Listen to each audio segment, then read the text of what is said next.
Hey, what's up? We'll talk Mike here. Let's talk about Absolute Green Lantern, issue number 2. So, Absolute Green Lantern issue number 2 picks up directly where issue 1 ended up leaving off, with Hal and Joe in the diner that Hal actually ended up destroying at the end of the first issue. The two start to get talking, and Hal actually says, "Hey, you sort of look like Abin Sur with all the green crackly stuff going along." And Joe's like, "Hey, what exactly happened here, and what's going on with your black hand? Did you do all this?" And Hal's like, "No, I didn't intend to do all this.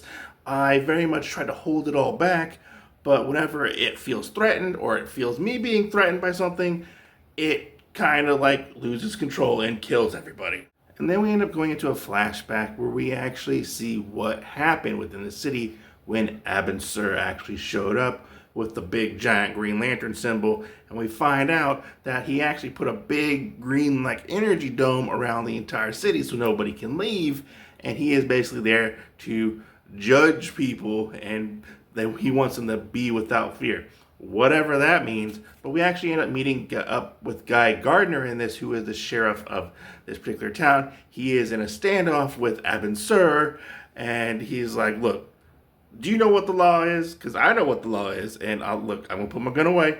Put your giant energy hand away, and I'll put my gun away. Let's definitely de-escalate the situation."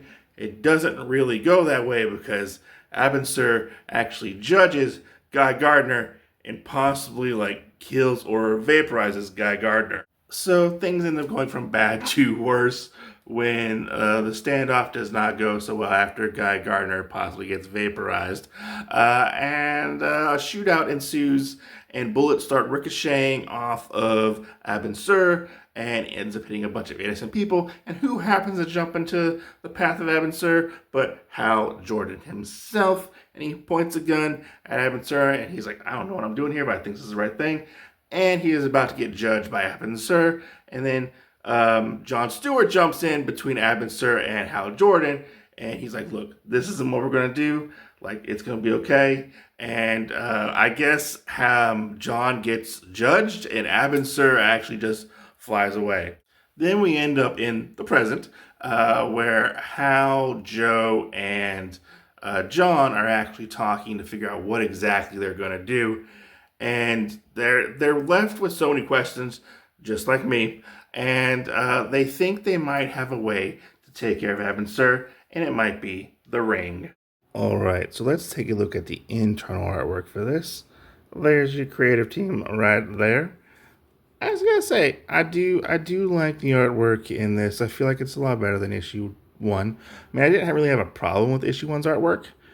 But yeah, I really like the depiction of the Green Lantern powers in this. Well, what little we see.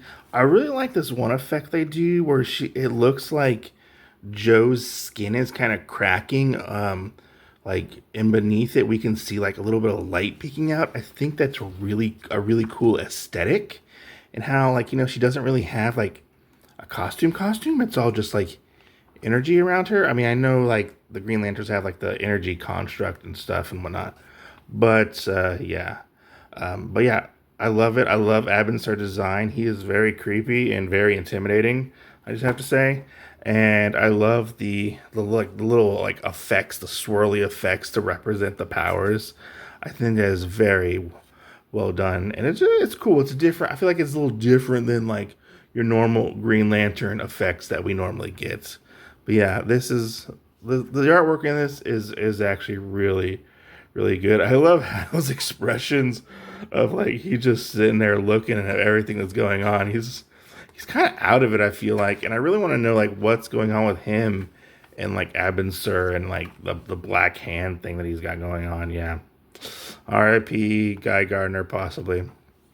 But yeah, very well done, and a little bit of action in this, but not that much.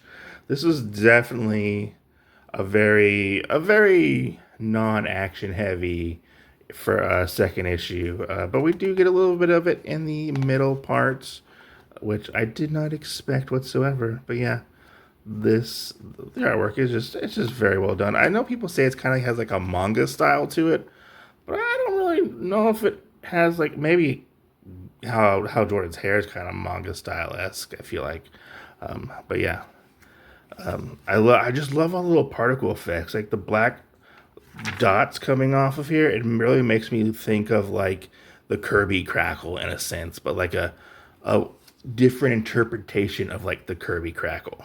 I just have to say, I did enjoy this second issue, but I am left with so many different unanswered questions that they did not answer in this book. Like, what is Abin Sur? What's the Green Lanterns? Because he actually says, I come from the Green Lantern, not the planet of Oa. And I really want to know what his role in this whole thing is, and what Joe's is, and what Hal's is. Like, we are left with so many unanswered questions, and we don't really get to see the full effect of the Green Lantern power. We just see a tad bit of it, and we don't really get to see Joe doing Green Lantern stuff. She just sits there and talks to Hal like 90% of this comic when she is the Green Lantern. It's not a bad read. It was actually quite entertaining. I loved the introduction of Guy Gardner.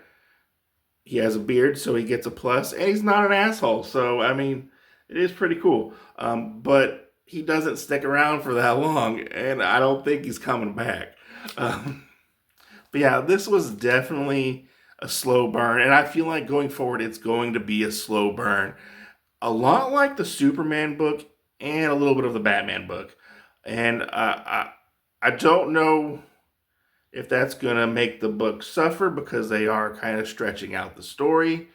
But I kind of like where they're going with this story and changing things up quite a bit with the Green Lanterns and stuff like that, and how they're going to take on Abin Sur and whatnot. So like I'm invested because I want to see what Joe's deal is and stuff like that, and how that all works out. But I feel like it's got to start picking up the pace and start giving me a little bit of answers, because this book could possibly end up falling flat later down the line. Maybe if it stretches out things a little too much, I feel like, and I want to see like where this goes, you know.